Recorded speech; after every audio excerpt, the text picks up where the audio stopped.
माऊली वर्णन करतात, का तुळशीची या झाडा दुरुनी न घामते सेंतोडा, द्राक्षाची या तरी बुडा दुधाची घाली जे. माऊली सांगतात काही भक्त असे असतात जे तुळशीच्या झाडाला पाणी सुद्धा कधी घालत नाही, दुरून पाण्याचा शिंतोडाही मारत नाही, पण द्राक्षाच्या झाडाच्या बुडाला मात्र दूध घालतात. कारण का? त्यांचं म्हणणं असं की तुळशीला पाणी घालून फायदा काय? कारण तुळशीला काही द्राक्षासारखी घड लागत नाहीत, तुळशीच्या पानाची पत्रावळही बनत नाही, तुळशीच्या लाकडाची इमारतही बनत नाही, आणि तुळशीच्या झाडाखाली विश्रांतीसाठीही बसता येत नाही. छोटस झाड असतं ना, द्राक्षाला घड लागतात आणि द्राक्ष विकून पैसा येतो, फायदा आहे ना, फायदा बघतात. पण मी तुम्हाला सांगते यातून फायदा आणि नुकसान कशा प्रकारचं आहे. तुळशीला पाणी घातलं तर काय मिळतं? पुण्य मिळतं. आणि द्राक्षाला दूध किंवा पाणी घातलं तर काय मिळतं? पैसा मिळतो. तिथं बसलेले इमानदारीनं सांगायचं, पुण्य महत्वाचं आहे की पैसा महत्वाचा आहे? काय महत्वाचं आहे? पुण्य महत्वाचं. पुण्य. खरं तर पुण्य महत्वाचं, पण जगण्यासाठीही पैसा आवश्यक आहे, पण एवढीही हाव करायची नाही. कामापुरतं कमवावं, कारण आजकाल पैशाशिवाय तर काहीच भागत नाही. पण खरं धन काय आहे, आपल्या जीवनाचं खरं धन काय आहे हे कळायला पाहिजे. खरं धन आहे पुण्यरूपी धन. पण आजकाल सगळे पुण्य सोडून पैशाच्याच मागे लागलेत, नारायणाला सोडून लक्ष्मीच्या मागे लागलेत सगळे. पण कमाई कशी करायची जीवनामध्ये, जी आपल्याला फक्त आज नाही तर भविष्यात पुढे सुद्धा कामाला आली पाहिजे.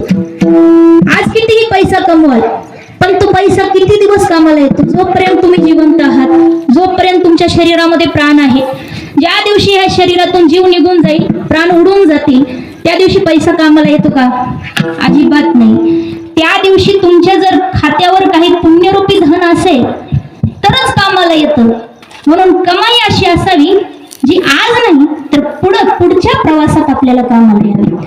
ऐसी कमाई कर लो जो संग जा सके, जो संग जा सके, मुश्किल राह में काम तेरे आ सके. कबीरा सब जग निर्धना, धनवंता नहीं कोई, धनवंता सो ही जानिए, जाके राम नाम धन होए.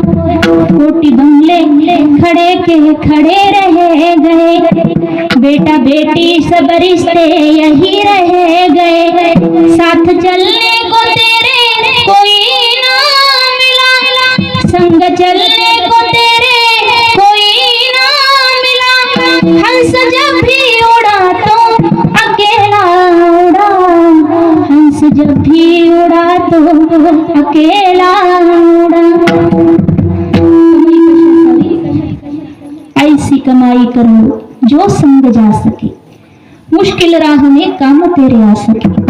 फक्त याच नाही तर हा जन्म संपल्यावर जो पुढचा प्रवास आहे तो फार कठीण आहे. त्या प्रवासात कामाला येईल अशी कमाई करावी आणि त्याला खरं धनवान म्हणायचं.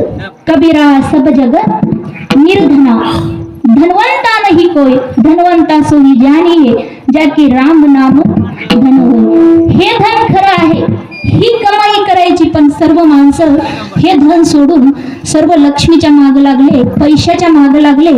म्हणून आज सर्व या 84 लक्ष योनीमध्ये, या फेऱ्यामध्ये, जन्म मरणाच्या फेऱ्यामध्ये भटकत आहेत.